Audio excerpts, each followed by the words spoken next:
No verão de 1952, a menina de 10 anos Constance Christine Coney Smith, de Wyoming, nos Estados Unidos, estava ansiosa para ir ao acampamento Sloan em Salisbury. Era a primeira vez que ela ia sozinha e nos dias que antecederam o acampamento, ela não parava de falar sobre isso.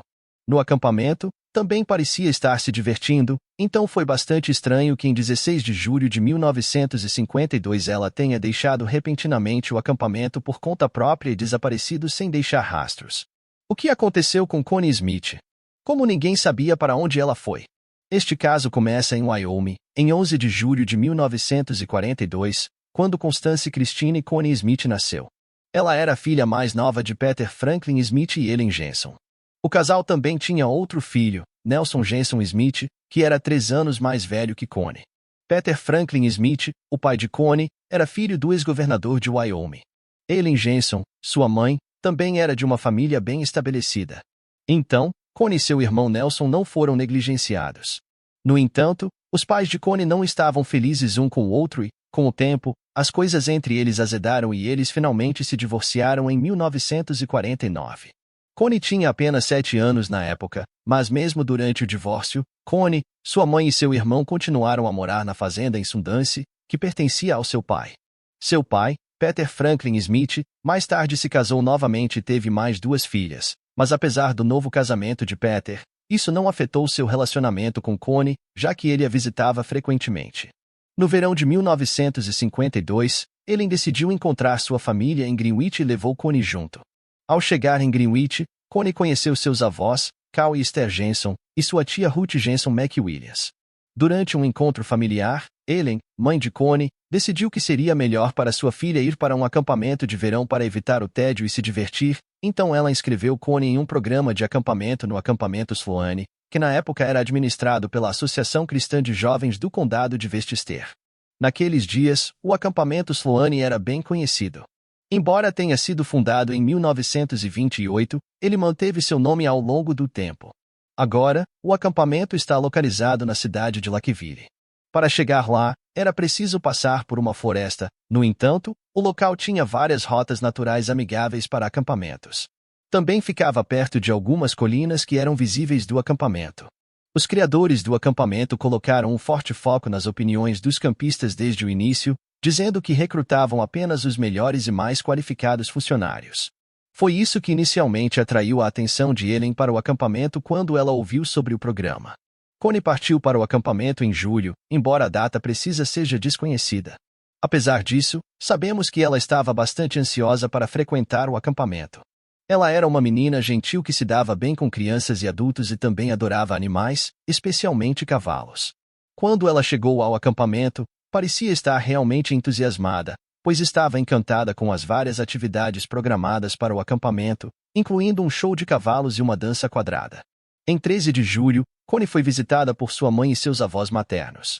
Quando os encontrou, ela contou sobre as atividades planejadas para a última semana de julho no acampamento. Coney amava cavalos e, como havia um show de cavalos planejado nos eventos do acampamento, ela pediu permissão à mãe para ficar no acampamento até o final do mês. No entanto, sua mãe não concordou com o pedido de Coney e insistiu que ela voltasse para Wyoming até o final de julho. Isso entristeceu Coney, mas ao invés de reagir, ela engoliu em seco e concordou com a decisão de sua mãe. Em 16 de julho de 1952, de manhã cedo, Coney se envolveu em uma briga com várias outras meninas do acampamento. Embora a razão exata da discussão seja desconhecida, sabe-se que Coney vinha sofrendo bullying por sua aparência, já que era mais madura do que uma típica menina de 10 anos. A briga fez com que ela sangrasse pelo nariz. De volta à sua barraca após a briga, ela pegou um pacote de gelo que havia recebido na noite anterior na enfermaria do acampamento. Aparentemente, na noite anterior, Coney machucou o quadril ao sair de sua barraca. Coney viu que o pacote de gelo havia derretido, então decidiu ir à enfermaria para pegar mais gelo. Ela informou suas colegas de barraca que pularia o café da manhã porque precisava devolver o pacote de gelo e depois se preparar para as atividades do dia. Em seguida, ela trocou de roupa, vestindo uma jaqueta vermelha e shorts azuis, antes de se dirigir à enfermaria do acampamento. Mal sabia ela que nunca mais voltaria. Coney já estava desaparecida há várias horas. Foi apenas durante a tarde que Carol Baker, a líder do grupo de Coney, percebeu que ela não estava por perto. Preocupada com isso, ela foi relatar ao diretor do acampamento, Ernest Roberts. Isso então atraiu a atenção dos conselheiros do acampamento. Eles imediatamente foram verificar sua barraca. No entanto, quando chegaram lá, encontraram os pacotes de gelo da enfermaria ainda dentro. Connie não estava em lugar algum, porém suas roupas e pertences ainda estavam dentro da barraca. Preocupados com o que poderia ter acontecido com ela, realizaram uma extensa busca por todo o acampamento, porém não encontraram nenhuma pista sobre seu paradeiro. Sem nenhuma esperança, o diretor do acampamento então se aproximou da polícia para lidar com o assunto. Quando a polícia assumiu o caso, estavam determinados a encontrar Connie. Eles imediatamente começaram a traçar os lugares onde Connie poderia ter sido vista antes de desaparecer, apesar de terem muito pouco conhecimento sobre seu comportamento. Um conselheiro do acampamento lembrou de ter visto Connie caminhando em direção à Indian Mountain Road, porém o que foi surpreendente foi que o conselheiro nunca deteve Connie ou sequer lhe fez uma pergunta. Conforme o caso progredia, as notícias sobre o desaparecimento de Connie trouxeram muitas testemunhas adiante. Alguns deles vieram e relataram tê-la visto colhendo margaridas nas proximidades. Um outro morador local, que morava na Indian Mountain Road, afirmou que uma jovem que se parecia com a descrição de Connie bateu à sua porta e perguntou como chegar a Connecticut. Ele também acrescentou que a garota tinha lágrimas nos olhos. Mais tarde naquele dia, um marido e esposa, cujas identidades não foram divulgadas, a viram tentando pegar carona perto da interseção da Rota 44. Depois disso, o rastro de onde Connie poderia ter ido esfriou. Não houve mais informações depois que chegaram à Rota 44. Foi então que a polícia decidiu que o desaparecimento de Connie Smith não era apenas um caso de criança perdida, era algo mais. Em um alerta imediato, os quartéis em todo o país foram alertados sobre o assunto. Em pouco tempo, vários detetives correram para o local. Cães farejadores foram colocados na pista e aviões da Patrulha Aérea Civil e aviões da Força Aérea sobrevoavam a área. Até jipes foram usados para procurar pela densa vegetação. No entanto, apesar de esforços de busca tão maciços, Connie não foi encontrada em lugar nenhum. Quando estava em Wyoming, Connie costumava acampar sozinha. Também foi ensinada a caminhar fora da trilha e deixar sinais para encontrar o caminho de volta. No entanto, parece que ela nunca encontrou o caminho de volta para o acampamento quando o deixou. A polícia notificou os pais de Connie, Ellen e Peter, sobre o desaparecimento de sua filha. Chocados ao ouvir a notícia, Ellen dirigiu o mais rápido que pôde de Greenwich, enquanto seu pai pegou um voo de Wyoming para Lakeville. Ao chegar ao local, foram primeiro interrogados pela polícia. Os policiais queriam descartar todas as possibilidades, já que o casal estava divorciado, então era altamente provável que um deles quisesse obter a custódia da criança. Durante o interrogatório, perguntaram se um dos pais a havia sequestrado para levá-la do outro. A resposta indicou que tal pensamento nunca havia ocorrido a nenhum dos pais. Ao ouvirem suas declarações, a polícia concluiu então que o desaparecimento de Connie era um sequestro. No entanto, nos dias seguintes, nenhum resgate chegou. Além disso, ninguém em Lakeville viu Connie. Ela nunca pegou ônibus ou táxi, nem visitou nenhuma das lojas. Nos meses que se seguiram, a polícia nunca deixou de procurar por Connie. Mais de 11.000 folhetos foram impressos e fixados em postos de serviço, correios, restaurantes, escolas e departamentos de pesca e caça em todo o país. De acordo com um artigo do Citizen, motoristas de caminhão, trabalhadores de carnaval e ciganos que acampavam ao longo da Rota 44 foram interrogados sobre o desaparecimento de Connie. Sempre que uma pista era encontrada, seu pai também participava da investigação. Aparentemente, os investigadores também se esconderam na floresta por vários dias para ver se Connie estava sendo mantida contra sua vontade. No entanto, nada resultou disso. Para onde Connie poderia ter ido? À medida que os dias se transformavam em semanas e depois em meses, a probabilidade de resolver este caso parecia diminuir a cada segundo que passava.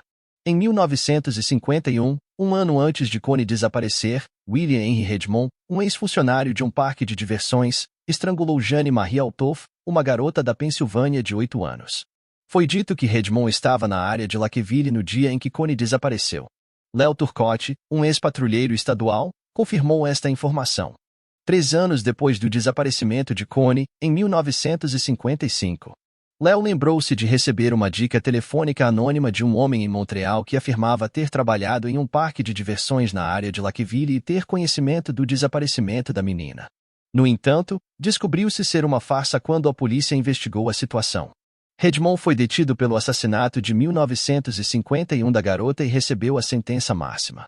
Com 66 anos na época, Redmond admitiu a um colega de cela que havia matado 4 pessoas em sua vida, enquanto cumpria essa sentença, em 1988.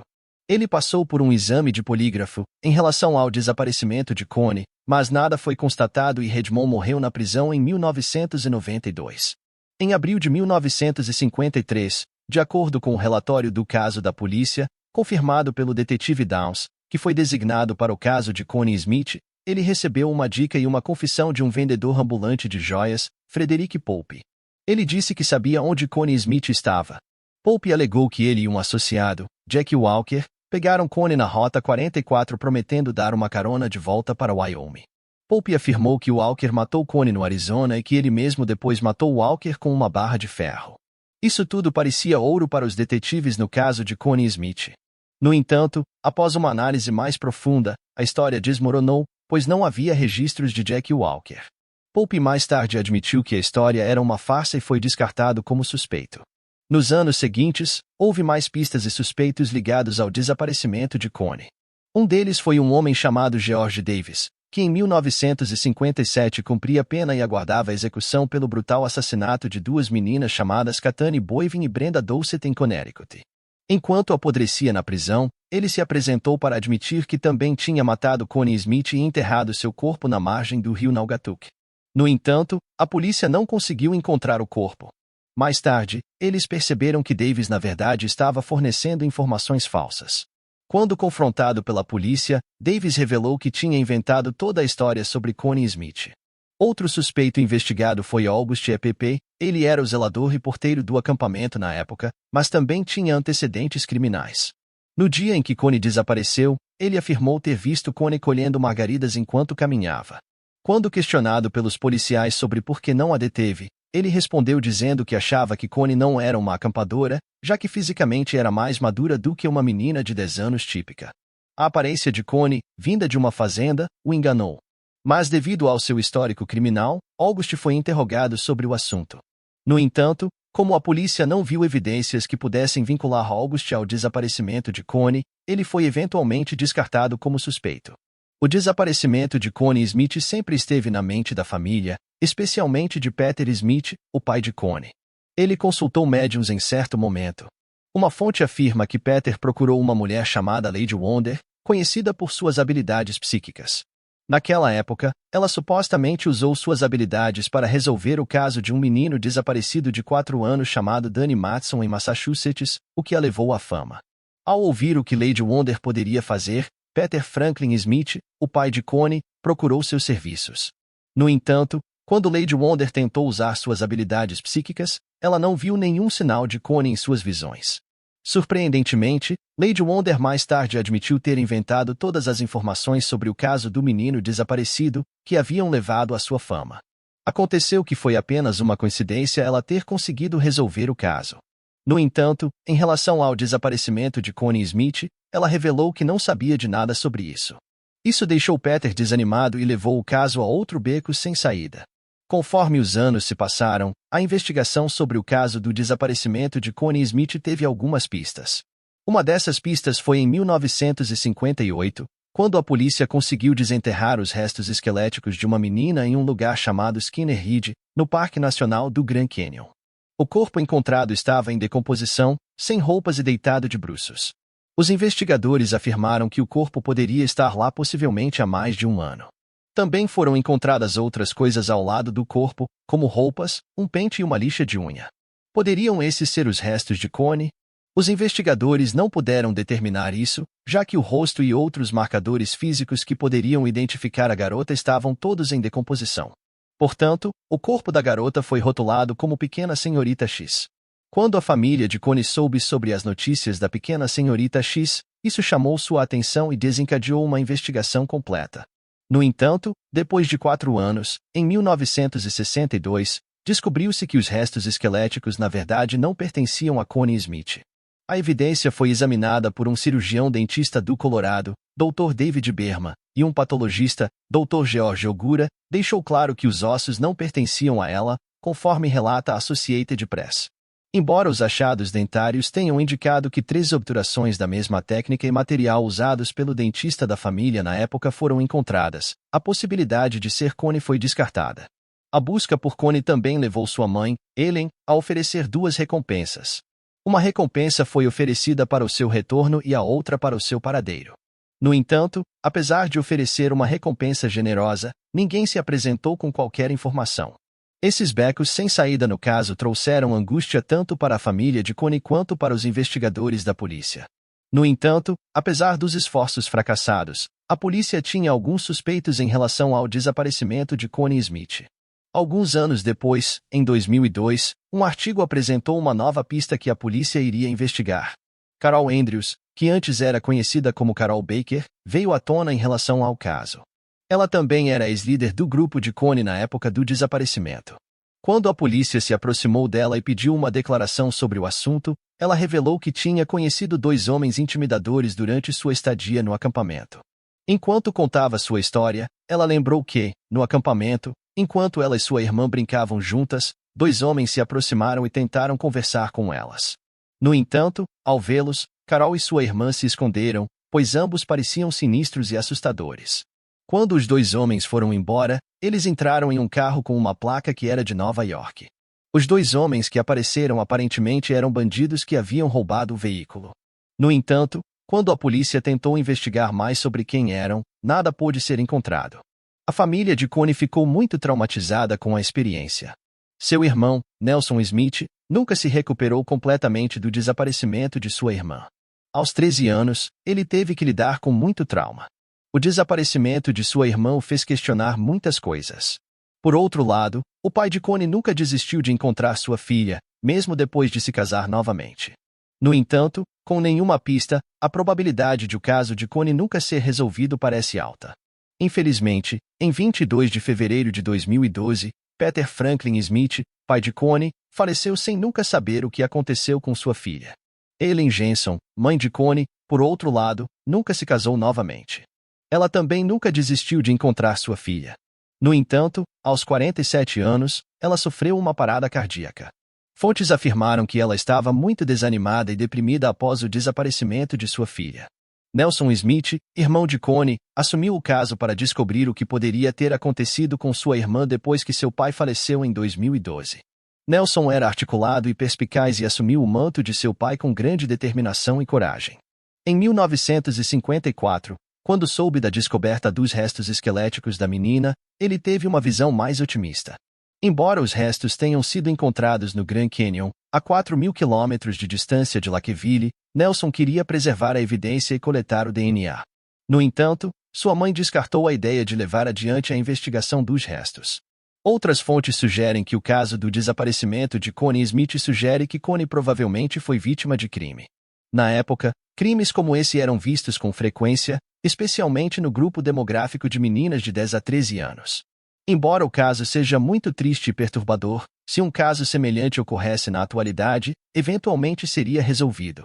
No entanto, o desaparecimento de Connie aconteceu em uma época em que a tecnologia não podia oferecer muita ajuda.